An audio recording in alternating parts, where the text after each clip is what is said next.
Bom dia. Então, acho que começamos bem. A reta final do evento. Muito obrigado, Patrícia. Gratidão, muito bonita. Tem quem acredite que nós não podemos nos comunicar diretamente com Deus, nós podemos cantar para Ele. Muito bonito. Essa questão da música, né? Ela harmoniza o ambiente. Tivemos muita musicalidade, né, no evento. Ela harmoniza o ambiente para que a experiência posterior seja mais propícia, mais auspiciosa, como dizem os rares, né? Chegamos então na reta final do evento. O evento acaba de meio-dia, né, no almoço. Então agora temos essa manhã para fazermos o trabalho de conexão de tudo que foi visto até então. E imagino que esse seja o trabalho da teosofia, nos mostrar que por trás de todas essas tradições, essas técnicas, esses meios, esses autores, esses mestres, existe um plano de fundo, existe algo em comum, existe um elo de ligação, que é aquilo que chamamos de tradição sabedoria, religião sabedoria, conhecimento acumulado das idades, conhecimento arcano, ocultismo ou teosofia, filosofia esotérica, tema do evento. E para nos ajudar a compreender como tudo isso se encaixa, vamos iniciar com os nossos 3 painelistas da manhã. Então, César, por favor, vem à frente. Acho que os 3 podem ficar juntos aqui, pode ser? Então, César, Guilherme e o Moacir Fernandes. Então, temos várias gerações aí. Nós fizemos questão de colocarmos os jovens teosofistas participando, falando, né, da visão deles, que é importante nós compreendermos como que as novíssimas gerações estão assimilando o conhecimento arcano. Porque, afinal, são eles que herdarão a Terra, mansos ou não. Como o Rafa demonstrou hoje na meditação de manhã, né? Todos nós teremos que abandonar tudo o que temos, inclusive nossos corpos, inclusive o espaço que ocupamos, para dar lugar a outros para ocuparem esse espaço. E é importante que a tradição da sabedoria, sempre passada de um para o outro, que o elo não seja quebrado, né?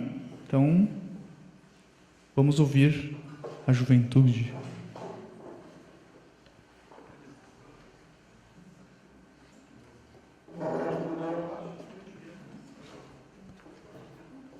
Oi, gente. Bom dia, para quem eu não cumprimentei ainda.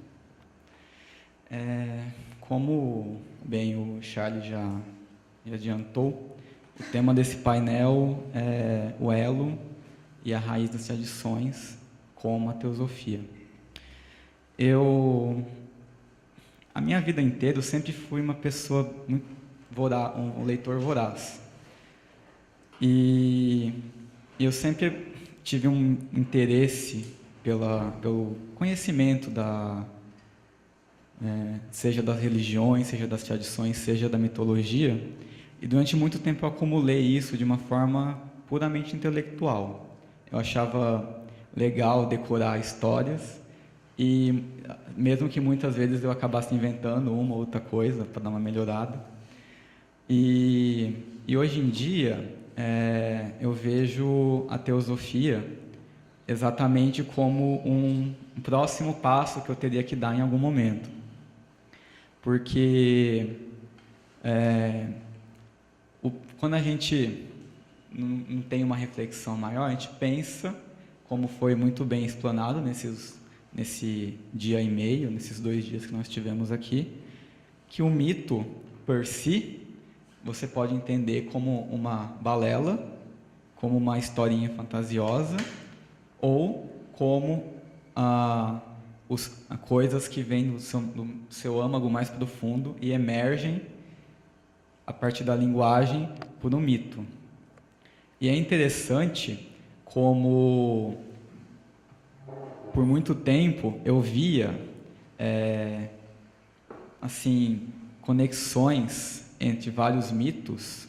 E sabe o que eu pensava? Eu pensava, uma copiou a outra. Nossa, faltou criatividade aqui. E é interessante como, se eu quisesse fazer algo puramente intelectual, eu poderia passar o resto da vida criando conexões entre todos os mitos e talvez eu fizesse volumes e volumes contando como que os mitos se relacionam, mas provavelmente eu morreria e meu karma teria só aumentado. Então, eu quero tentar ajudar vocês assim como... Eu estou no mesmo barco, né? Então não estou aqui falando como uma Mahatma, nem nada. Estou falando como alguém que está no nível de vocês e está caminhando, provavelmente em ritmo menor ou igual. E aí eu queria, já que estamos falando de mitologia, tentar ajudar vocês a, depois de tanto conhecimento tanta informação e conhecimento que nós adquirimos nesses 2 dias, a gente encontrar uma espécie de fio de Ariadne para conseguir encontrar um caminho. Porque eu não sei se vocês conhecem a mitologia de Minotauro, que, enfim, é uma história comprida, mas indo para o ponto que nós queremos, quando Teseu, que o rei mandou ele de castigo para o labirinto onde tinha o Minotauro, queria devorá-lo, a Ariadne, que era a namoradinha dele, falou assim, toma esse fio aqui, que você vai amarrar discretamente lá na saída do labirinto, e aí você vai andando e vai desfiando esse fio. E assim, Teseu, quando encontrou o Minotauro, conseguiu vencê-lo, mas, mesmo que se ele não fosse engolido, ele morreria, pois ficaria perdido no labirinto. Mas ele conseguiu voltar exatamente porque ele tinha o fio de Ariadne amarrado lá na porta do labirinto. E aí o engraçado é que, se você fosse pensar, eu poderia muito bem fazer um livro doutrinário com esse nome, né? Fio de Ariadne. Iria vender muito, porque é uma frase interessante, até vendável. Porém, cada um tem o seu fio. Imagine, cada um tem o seu karma. Como que a gente pode chegar aqui e falar, eu me iluminei assim, se você fizer igual, você consegue. Sendo que você veio para a Terra com um karma específico e você tem as suas necessidades kármicas específicas. Então, eu queria aqui ajudar vocês por meio de conhecimentos que a gente adquire de modo teosófico, a vocês, assim que depois do almoço, quando vocês estiverem voltando para suas casas, vocês irem pensando o que vocês vão guardar dessa experiência aqui no encontro. Daí, refletindo um pouco, eu pensei o seguinte: muitas vezes, quando a gente estuda a teosofia, nós vamos de encontro a várias definições, várias alegorias, vários conhecimentos que, quando nós lemos, assim, nós pensamos, nossa, que coisa elevada, tipo, aquela coisa tão maravilhosa que a gente lê, fica lá em cima, né? Como que eu, um ser carnal tão errado, consigo usar aquele conhecimento tão elevado para a minha vida, né? Daí eu pensando sobre... Na verdade, eu penso isso desde sempre. É que hoje em dia eu coloco isso já em termos teosóficos. Mas vocês já pensaram, por exemplo, que quando a gente fala tudo é uno, existe uma unidade no universo. Quando Blavatsky fala mata a separatividade, quando Mabel Collins também fala mata a separatividade, Você não tem amigos nem inimigos, tem tutores. Assim, a gente pode até escrever isso no mural, colocar numa moldura e colocar no quarto e ler todo dia. Mas como que a gente pode aplicar isso? Aí eu fiquei pensando, quando a gente sair daqui, talvez se a gente dirigir, a primeira fechada de carro já pode acabar com toda a nossa paz, todo o nosso equilíbrio, né? Mas aí eu pensando, engraçado, né? Porque nós, como ocidentais, a gente pensa assim, que o equilíbrio é você pegar várias pedrinhas, colocar uma em cima da outra e elas não caírem. É o que eu diria que é um equilíbrio estático. Quer dizer que, eu estou equilibrado, então eu estou aqui, olha, estou equilibrado. Só que em equilíbrio estático você não se mexe. E tudo está em movimento. Então, ocidentalmente falando, nós não seríamos nunca equilibrados, porque estaríamos parados, teríamos que parar a Terra. Só que o equilíbrio que nós temos que encontrar é o equilíbrio dinâmico. Nós temos que dançar com o universo. Por isso que a música, por isso que o batuque que nós ouvimos ontem, os atabaques, eles são tão importantes. Porque a paz, ela não vem simplesmente do silêncio puro. O silêncio, ele pode ser muito mais desequilibrador do que a gente imagina. Só que é um desequilíbrio nos termos que a gente entende. Talvez o equilíbrio que a gente busca não é o equilíbrio que vai nos satisfazer. Por isso, pensando sobre o que falar aqui, eu busquei, assim, pensar, desses 2 dias, o que te tocou nessas falas todas? Por mais que você tenha anotado tudo e depois você peça os slides para olhar em casa, o que disso tudo deu aquele clique em você? Você, nesses 2 dias que nós estamos aqui, você sentiu algum desconforto ouvindo isso tudo? Você sentiu algum desconforto durante a meditação?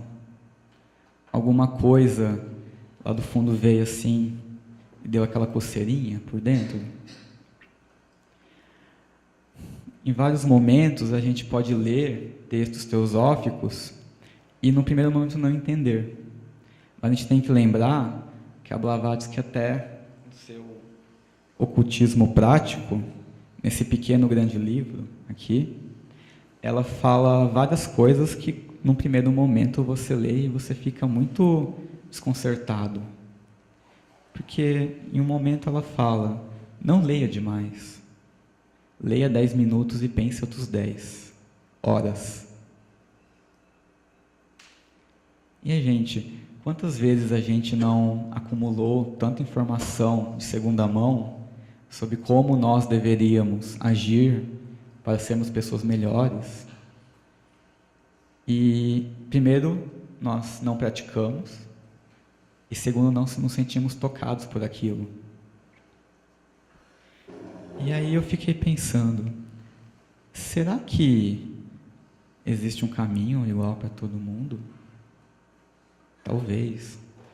Mas assim como o Buda fez os seus sutras, que são como a estrada que todo discípulo tem que caminhar, existe o Tantra, que é o veículo que cada um vai usar para passar por essa estrada.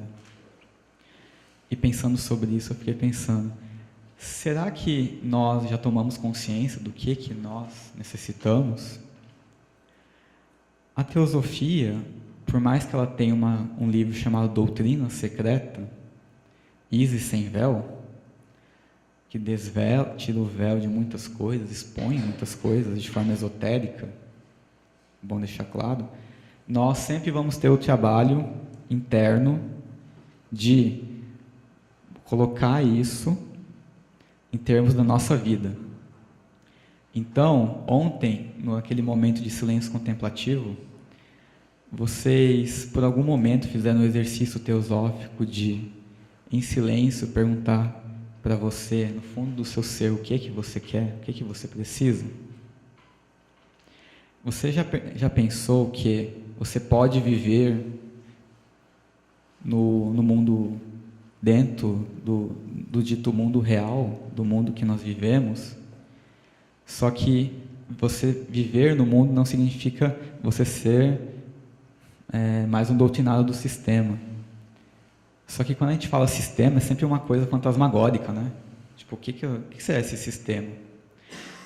Mas, muitas vezes nós sentimos que nós não tivemos escolha. Nós tomamos aquela atitude porque era o que nós sabíamos, né? E na nossa vida nós erramos bastante. Se a gente for pensar assim, nossa, olha que caminho que eu tomei. E uma das coisas que a teosofia me ensinou é que você não vai precisar entrar num mosteiro e se enfurnar lá para se iluminar. Você pode sim viver aqui no mundo real. Você pode ter uma espiritualidade no meio de São Paulo, no meio de Porto Alegre, Caxias do Sul. Teosofia é o verdadeiro viver. Só que nós temos uma simulação de vida no sistema. Porque nós viemos aqui para a Terra com um karma. E até agora, nós ficamos esse tempo todo sem entender o que nós estamos fazendo aqui. Por que nós viemos para cá? E talvez porque a gente não entendeu que existe uma lei, que é a lei kármica. E aí, você já tentou entender o seu karma? Você já tentou criar dentro de você ferramentas para você você se colocar como um agente do Dharma, da lei? Porque quando a gente fala de um equilíbrio dinâmico, a gente não está falando de você dançar de qualquer maneira. Você tem que dançar conforme a música. E nós muitas vezes não estamos entendendo a melodia com a qual a gente está vivendo. Então, a minha fala vai no sentido de existem sim muitas doutrinas, existem sim muitas formas de você viver a sua religiosidade, só que esse elo que todas as doutrinas têm, elas têm sempre um ponto em comum. Só que esse ponto em comum, existem vários pontos em comum, várias tangências. Eu posso aqui contar várias, só que a que vai interessar para você é a alegoria, a ficção que você vai sentir necessidade de fazer para que você se entenda. Então, por mais que nós falemos de coisas elevadas, abstratas, e apesar de termos várias técnicas, eu gostaria que disso tudo aqui, vocês não tomassem assim a teosofia como um simples estudo intelectual disso tudo. Talvez muitas pessoas daqui nunca tivessem ouvido um atabaque ao vivo, ou tivessem ouvido um inário, ayahuasca. Mas a partir de hoje, vocês comecem a ter um pouco mais de atenção para certas coisas. Quando vocês ficarem doentes, vocês podem até pensar em sair correndo para o hospital para tomar um remédio. Mas antes você pode, por exemplo, pensar no que a Patrícia falou. Será que essa doença sua, na verdade, não é o seu corpo falando com você e você não quer escutar? Será que, muitas vezes, a nossa falta de afinidade com o nosso meio, talvez não é uma falta de afinidade conosco mesmos? Para mim, a teosofia é isso. Para mim, a teosofia não é simplesmente uma doutrina que nós vamos usar para nos beneficiar. Na verdade, ela é uma doutrina que nós vamos criar para o nosso benefício E, se tudo der certo, também para o benefício dos outros. A partir dessa reflexão que eu quero que vocês tomem, eu gostaria muito que, como a partir de hoje, vocês como teósofos, comecem a praticar assim que saírem daqui. Quando vocês sentirem uma raiva qualquer, depois, tentem lembrar da energia daqui e tentar usar alguma coisa do que nós passamos aqui para fazer. Imagine eu lá em São Paulo, que a coisa que mais me dá raiva é a coisa mais besta do mundo, que é quando eu estou andando e alguma pessoa mais devagar na minha frente não deixa eu passar. Não podia ir atrás de mim. Imagine, eu falo tudo isso aqui, no final, quando eu voltar, eu caio na evolução simplesmente porque eu estava com pressa e senti raiva de alguém, de um semelhante. Teosofia é isso. Não precisem se preocupar com sânscrito, com tudo. Pensem simplesmente, eu tenho que ser uma boa pessoa, eu tenho que me entender. E essa é a mensagem que eu quero dar para vocês. Obrigado.